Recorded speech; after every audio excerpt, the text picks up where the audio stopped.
Hi, I'm Jessica. Welcome to Mentoring Masterminds, where we combine the expert level insights we've gained as a top rated mentoring software provider with real world best practices from mentoring program leaders at top organizations.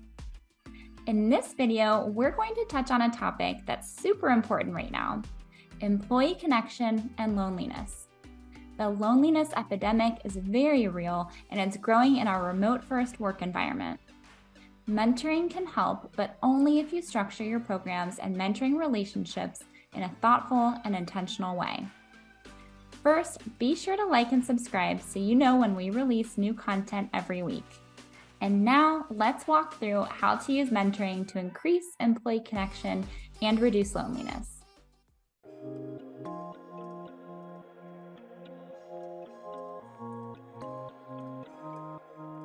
Most people are familiar with mentoring as a concept.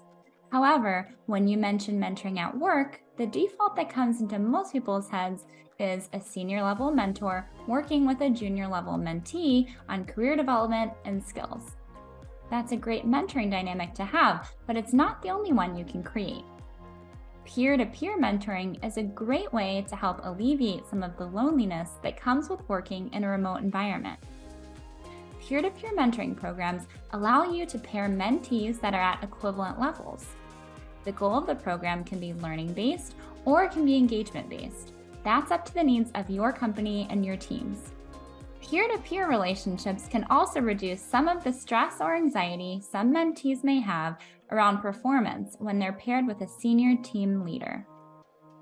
For many people, mentoring from a senior leader can be intimidating, especially if they believe the things they share and their growth is being measured against their performance goals.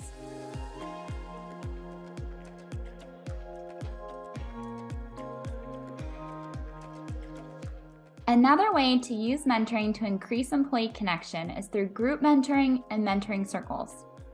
Group mentoring and mentoring circles solve two distinct problems.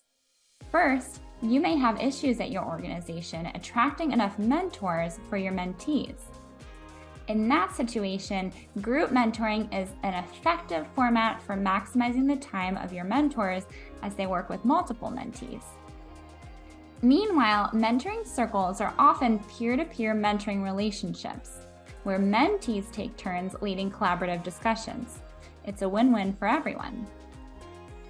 Importantly, you may have team members who struggle with making connections, but who are also timid in one-to-one mentoring. Group mentoring allows them to be part of a group where their individual input can be limited, but where they can feel and see themselves immersed in a place where they belong. Consequently, this is not too dissimilar to how employee resource groups, or ERGs for short, work as well.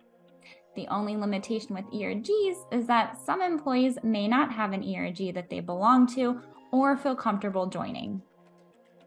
Within the context of a group mentoring or mentoring circle arrangement, you can make the program design open to anyone.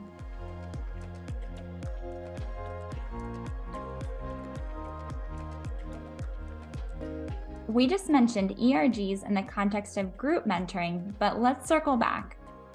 ERGs are a fantastic way to accomplish the goal of mentoring in a safe space. Most large organizations have ERGs in place already. The only thing most companies lack is a way to measure ERG outcomes or to gather data insights into whether those ERGs are having the desired impact. Loneliness at work can increase employee turnover and reduce employee productivity. Getting employees involved in engagement activities, like ERGs, establishes a baseline for measuring whether those engagement programs are working. MentorcliQ offers multiple ways to measure that type of engagement, but that starts with having these programs in place. Find out what type of ERGs might best serve your employee population, then provide resources to help get those programs off the ground. Encourage employees who might be struggling with limited connection to their colleagues or who might be lonely to join these ERGs. Just don't aggressively target individual employees and force or pressure them to join. While you can create the space, the point of ERGs is for employees to self-identify and self-select into peer groups where they feel comfortable. Targeting employees and pressuring them to join may lead you to incorrectly identify certain employees' personal alignments. Take a page from the movie Field of Dreams here. If you build it, they will come. Just be sure to put some effort into the marketing internally so that employees know it's there.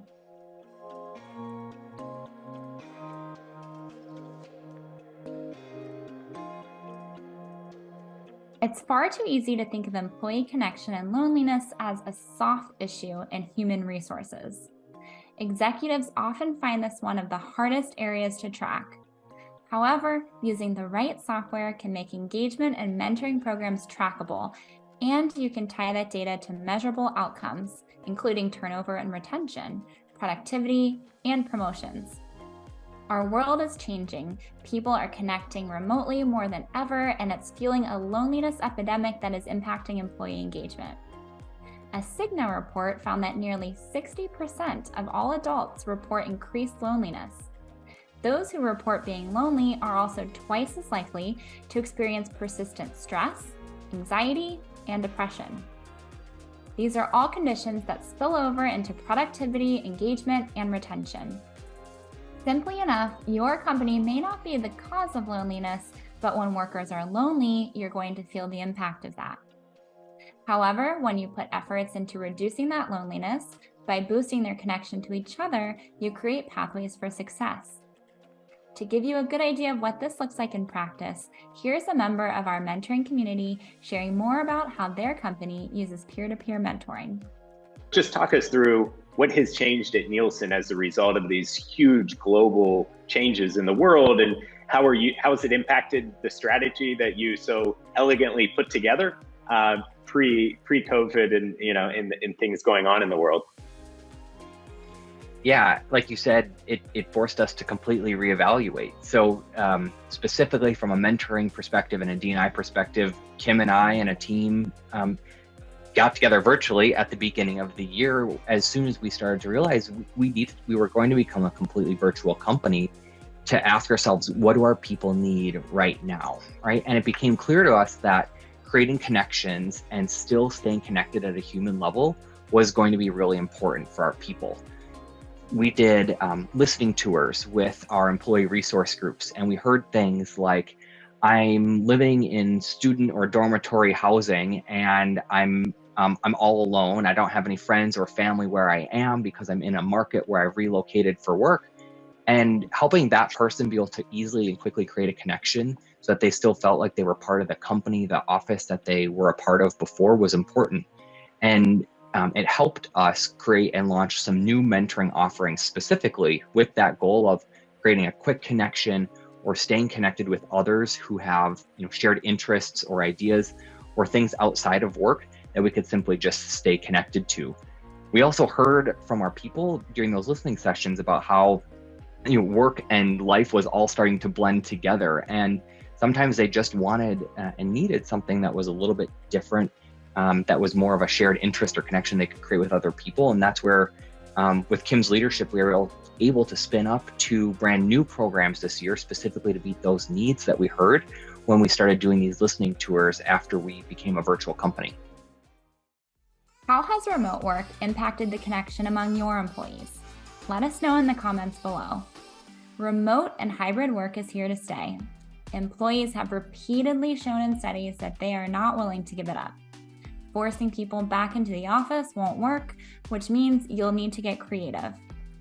Mentoring strategies can help them rebuild that connection, boost their engagement, and help them find ways to be happier, both at work and in life. If you found this video helpful, be sure to like and subscribe.